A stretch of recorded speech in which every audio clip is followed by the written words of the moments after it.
welcome to the first official The Clinic podcast, which is brought to you by NetIQ and the pitching doctor myself.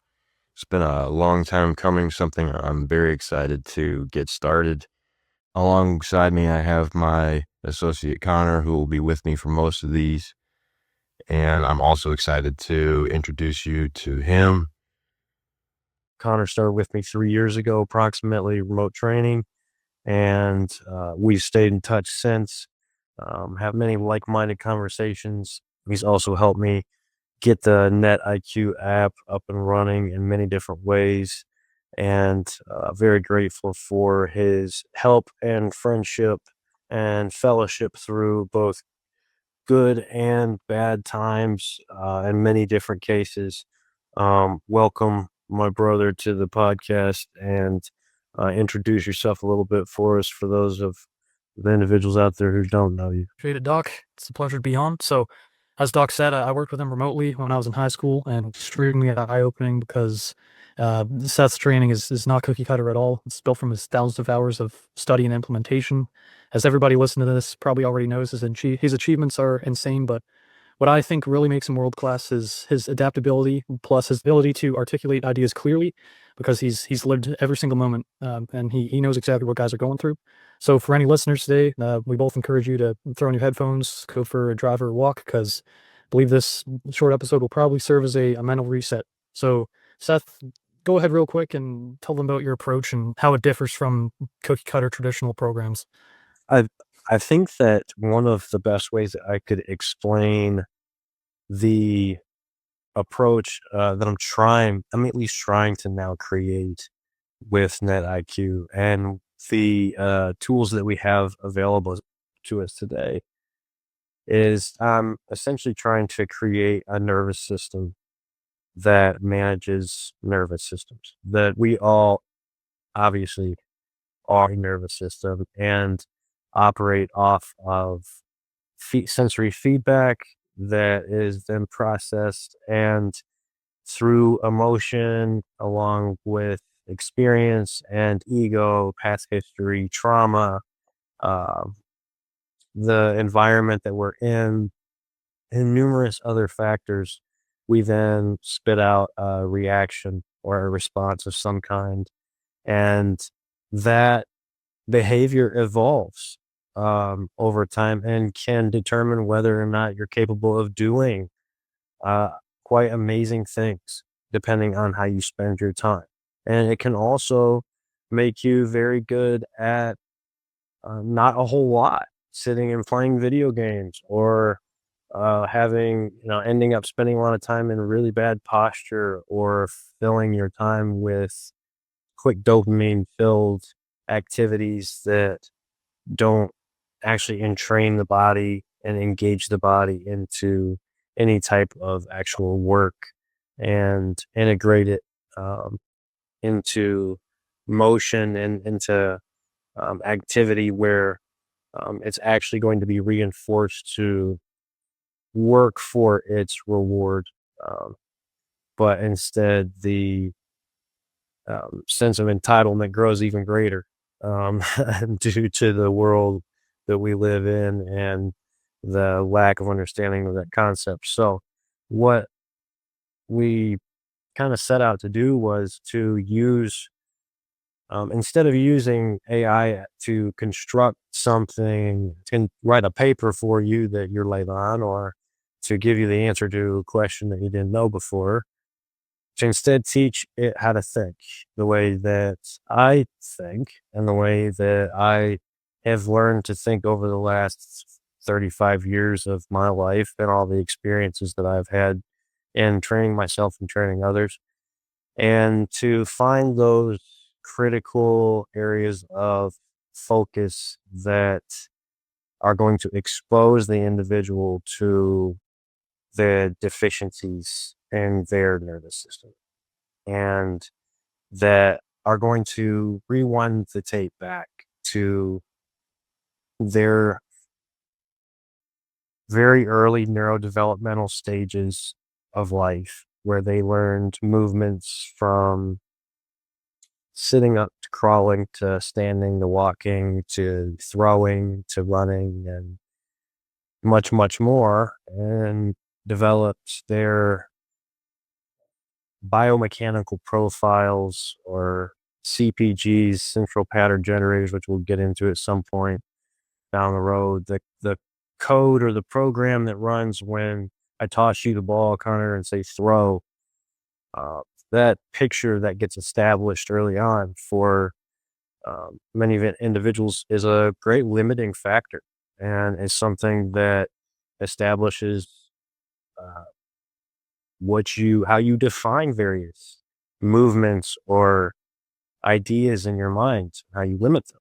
And I think that my quest here is to develop a system where I kind of reintroduce those neurodevelopmental stages to you and the reflexes that should be integrated in, how you should experience movement, and how each stage develops into the next from a growth standpoint, and how the body is intended to wire itself for optimizing its movements within a given environment.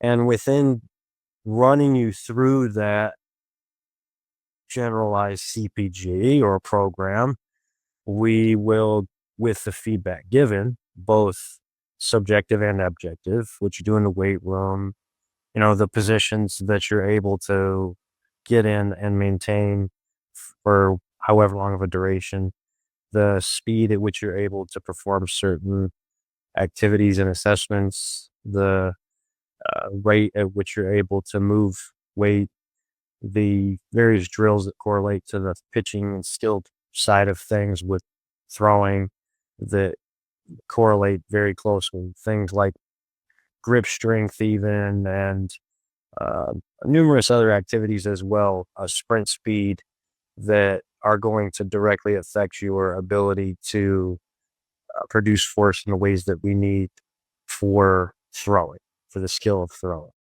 And that's going to be a little later on down the road with the program. But initially, to expose guys to what their movement deficiencies are by kind of reintroducing those neurodevelopmental stages of movement to them and challenging those uh, in a way where that feedback from how they're able to perform the workouts, their performance on the field, their subjective feedback, such as how well they're sleeping, how well uh, their energy levels, what their energy levels are like during the day, their CNS readiness before and after various activities, their ability to recover, tracked essentially, and then with the known given program and with all of that data, because I've taught the AI how to think and taught the AI how to assess the data, we can give predictive suggestions and analysis on what adjustments need to be made per the individual on how to optimize their movement profile and how to correct the gaps that took place somewhere along the lines in their development.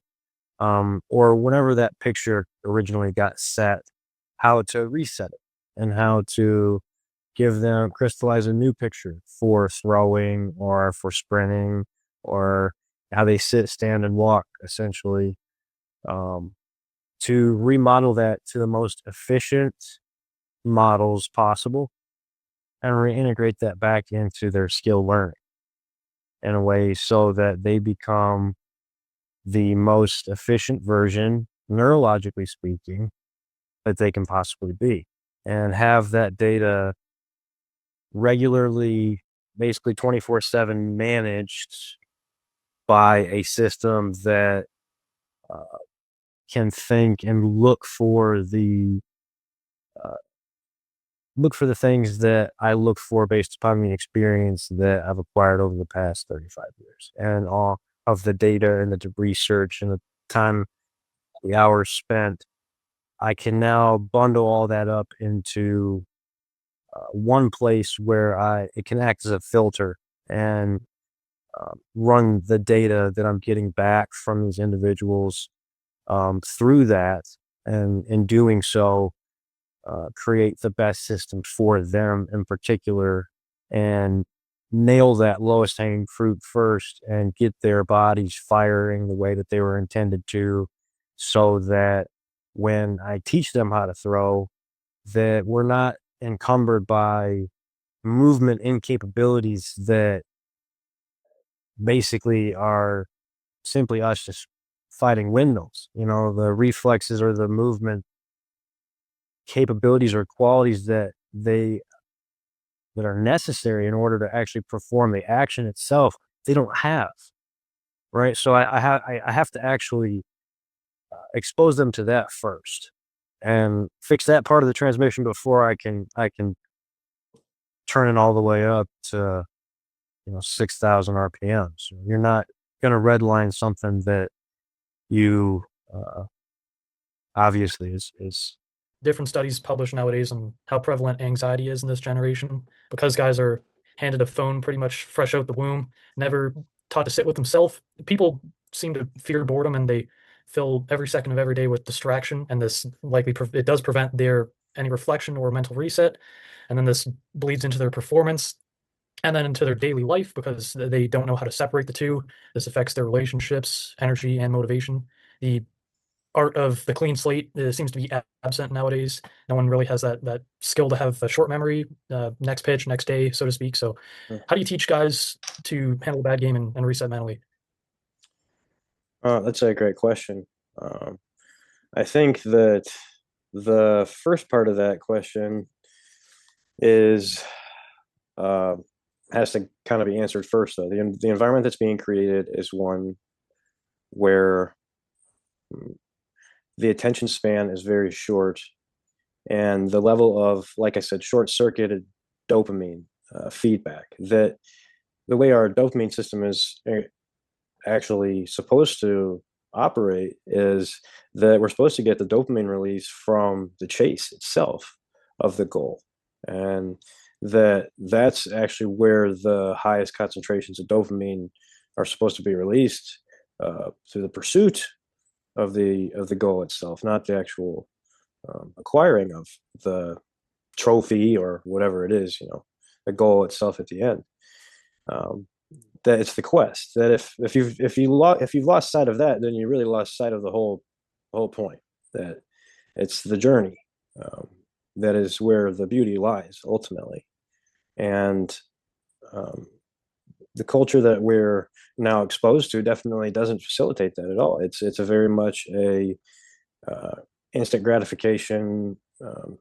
Serve me right now. Any high amount of dopamine that comes to you without effort before it will eventually destroy you. Wow. Or bring you close to destruction. So something that just feels so good that all you had to do was open a package. All you had to do was take a pill or open a website. That is the slippery slope.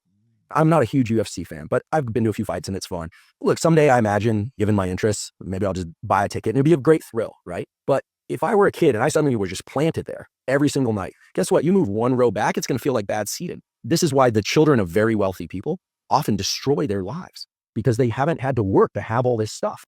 And without any work for it.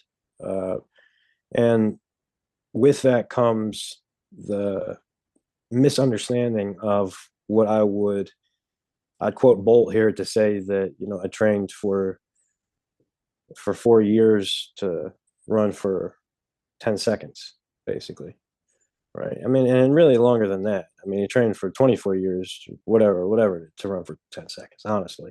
Because if you really know Bolt's story, he had scoliosis and was probably one of the least likely individuals to be the fastest man on the planet. If, you'd have asked anyone who knew anything about his childhood, and what his condition was. And yet, he is who he is today. So ultimately, that concept is lost on many people, that the absolute obsession with becoming the best at something must completely overtake you, where even caring about what's standards are being set on Instagram, I mean, and you asked a lot of questions really in that single question, because the ability to get lost in the standards that are set on Instagram. I don't know if you use the word standard, but really the culture, that there's this kind of this fake sense of, okay, I've turned my work in for today because I made my Instagram video, but really, like, what did you do? And a lot of guys out there that are teaching that should not be teaching, that have no place teaching. Like, okay, bro, so you've hit 88 miles an hour, and you like to continue training and making cool videos, and that's great, and I hope that it helps somebody out there. But in all honesty, you should be spending that time learning how to throw 98, because until you do so, it's not really worth anything.